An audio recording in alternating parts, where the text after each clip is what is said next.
Welcome to Why I Coach. This is a video series hosted by the ICF Colorado chapter. My name's Ravi Raman, and I'm a board member of ICF Colorado.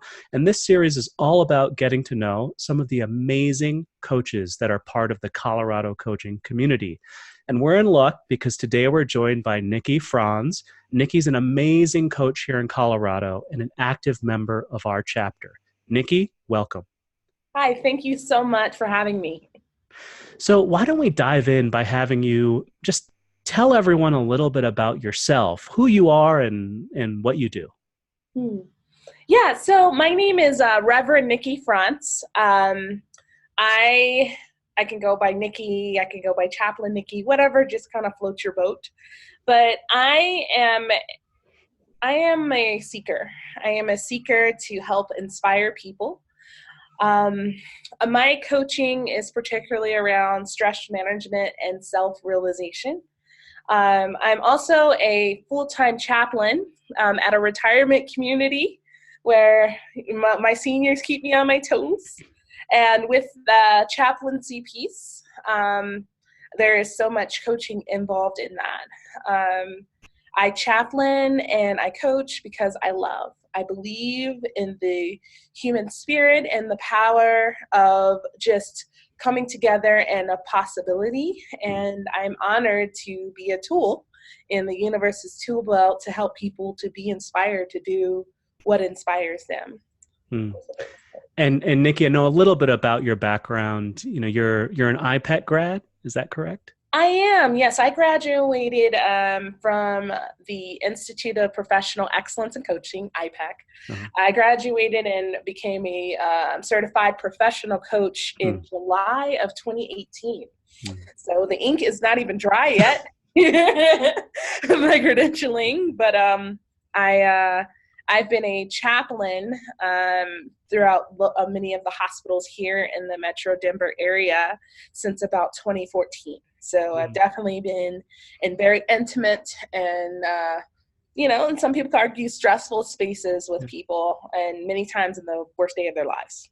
So for people who maybe aren't sure what that entails, being a chaplain in that setting, can you share a little bit? I mean, what is that like? What is that experience that you're referring to? Yeah, so a chaplain, is basically someone that helps people navigate through very complicated metaphorical waters of, maybe my loved one is sick. Maybe my loved one is dying. Maybe I'm sick. Maybe I'm dying. And to help walk alongside someone with that non-judgmental presence and voice of, hey, I'm with you in this. Us as chaplains, we're not here to fix anything.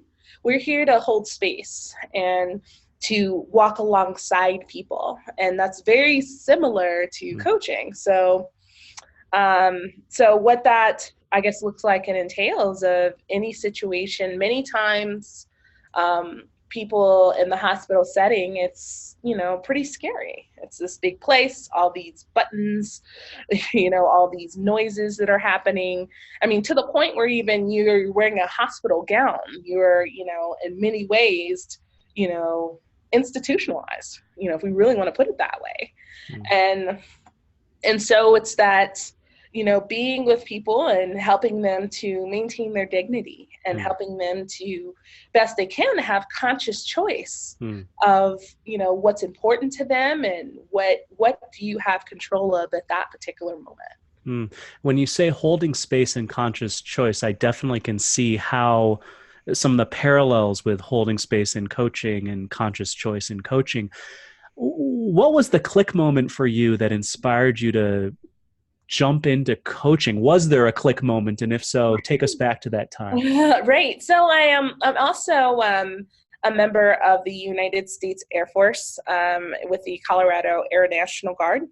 And so I can remember going on a mission and talking with one of my mentors who's also a chaplain and who's an IPEC graduate. And just sitting and contemplating, hey, what's next for me? I never knew that the idea or concept or coaching existed. had no idea. And so it was like, I want to help people. I know what it's like to be trapped and be, having to follow a path that somebody else has paved for me and has, basically forced me down. And I know what it's like to not feel like not having any options. And so my mentor, being a great coach, of course, he tells me, have you thought about coaching? I was like, what, like a team coaching? I mean, I haven't played sports in a long time. And I was that awkward person on the basketball court, contrary to popular belief. So like, you don't want me involved in that. And so the mentor was like, no, there's professional coaching. And I was like, and then told me about IPAC, and the rest is history. It's like, oh, are you telling me that, wow, you could, there's like, first of all, there is this, there is this career next that you can do that. And then there's another piece too of, being really frank of, the challenge of, yes, finding out what coaching is all about, but also the piece of not seeing a lot of coaches that look like me or that are talking like me. And so there's that piece too of going into, well, how do I fit into this? But the beautiful thing in my experience of, getting involved in coaching is that that's great. And my voice and my perspective is welcomed. And there are a lot of people that appreciate it. Well, let's talk about your unique voice. Right? and coaching style is sort of a funny thing to ask, but how would you describe your style, your approach, your unique voice as a coach? Well, maybe we can roll back. You're, in addition to being a chaplain, you have a coaching business, Rebel Harmony. I do. So maybe if you can share a bit about what Rebel Harmony is about, and then the style in which you bring your voice to the coaching world. Yeah, so I'm honored. I am honored to, work in collaboration with many, many, many voices to create Rebel Harmony. It's an inspiration coaching practice about about helping people to find their voice, to manage their stress, and to really self-realize who they are in this world and what they're called to do. Rebel Harmony is, kind of opposites of, to rebelling from the, status quo of what you're supposed to be, to in turn to be harmonious with who you're called to be. And so I have a music background as well. So harmony it's not the fact that it's only one note being played. It's multiple notes coming together to create something bigger than what was originally sounded. So it's the idea of rebelling from what you are, quote unquote, supposed to be, and not shoulding on ourselves, but aligning harmoniously to who we're called to be in this world together. So, yeah. How does your experience, your spiritual background in being flow into Rebel Harmony, and how you coach clients who may not have a same faith background? They're just stressed, right? They're working hard, they're stressed. Like, how does your spiritual background help them? Well, I'm extremely, I try to be, I guess I exude connectedness and spiritual in a sense of not necessarily religious, as far as having a particular framework to express spirituality. But spirituality, it's about what brings meaning and purpose in one's life. And so with that, with stress, in many ways, it can wreak havoc to a point, even ending lives early if unmanaged and uncontrolled. So it's the idea of, with that stress of conscientiousness and to bring awareness. And so with that awareness of going into how can you do what matters to you? And again, that doesn't mean necessarily, hey, you have to, be in a church doing these particular things, even though that might work for many people. That's, it doesn't work for everyone. there are ways to connect to what matters to you, of spending time with your family, or maybe having your animals, or going out on an intentional hike, or being conscientious of how am I showing up in this world and how am I feeding what matters to me. I look at, music being a direct connection to the world and to the sacred and to the divine. And so for me, a lot of what feeds me spiritually is going to the symphony and hearing the many different instruments coming together to create one beautiful, dynamic experience to connect us to God. Well, this question of what matters is sort of, one would think that we'd all know what matters. Right. We'd be aware of it, and we'd try to feed those various facets of our life that really matter. Mm-hmm. Why is it that, it seems like people tend to forget and lose connection to it and then struggle to figure that stuff out? Why do you think that's the case? If it's because things that matter to us, we should just know, right? But we forget. What do you think's going on there? Well, and let me say here, no one's perfect, that, the illusion of perfection in a way can trap us. Of, of course I know what matters, and I should be doing that, and that's it. Again, not shooting on ourselves all the time, but just being aware of, what, I am where I am right now. I'm here right now today. But the piece about being intentional about what matters, and many times, it takes us being conscious, being aware, and consciously, creating some sort of, I don't know, maybe system or process to remind us, why do I get up every day? Mm-hmm. Why am I doing what I'm doing? So really, really focusing in on why. And why does it matter? Does it matter to me? In our coaching world, visioning is vital. It's said in many, many spiritual traditions of, without vision, we perish. Mm-hmm. So we got to see where we're going instead of just closing our eyes and existing. And I could see how it's, if not easier, at least more fun to look at where we're going with a partner, with a coach. Right. It could just be more fun to sit with someone and look out into the future. So it's like, do I see what I see, or am I not seeing what's happening? Now, let's talk about ICF a little bit. You, as a chaplain, I'd imagine you just have some inbuilt, listening, presence, being empathetic, like helping people be their best, all very powerful coaching things. What has sort of the ICF credentialing and training process, what have you learned through that whole process of, going through IPAC and learning the core competencies for ICF? What has that given to you that's maybe helped you as a coach? Right. It's helped me to be a better coach, and coaching has helped me to be a better chaplain.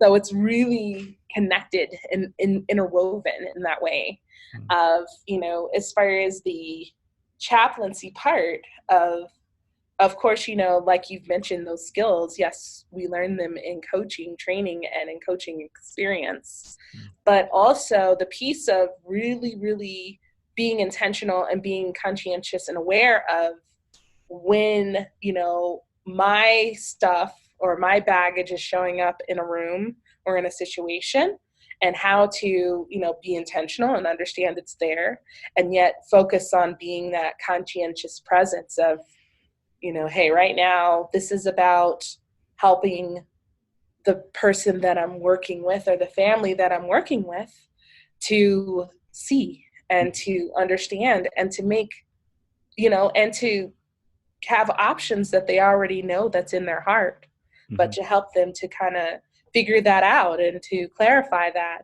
so they can be empowered to live their life intentionally. Because there's a lot of people asleep, as you know, of just kind of existing and just kind of going along. And sometimes, I'm even guilty of that, even knowing what I know. But it's one thing to be intentionally asleep. It's quite another to be unintentionally asleep and just existing. And then all of a sudden you look back and years upon years have passed and you've wondered why you're not truly, in a state of content. So as far as coaching, what chaplaincy has helped me there, um, chaplaincy helps me to deal with, because this is pretty intimate stuff we're working with people about. We're working with people in many ways to help them, not only just unpack what's happened in a very, minor and intense way, but how to move forward. We help people go from good to great. Mm-hmm. And with chaplaincy, in many ways, I'm helping people go from, not so good to stable. Mm-hmm.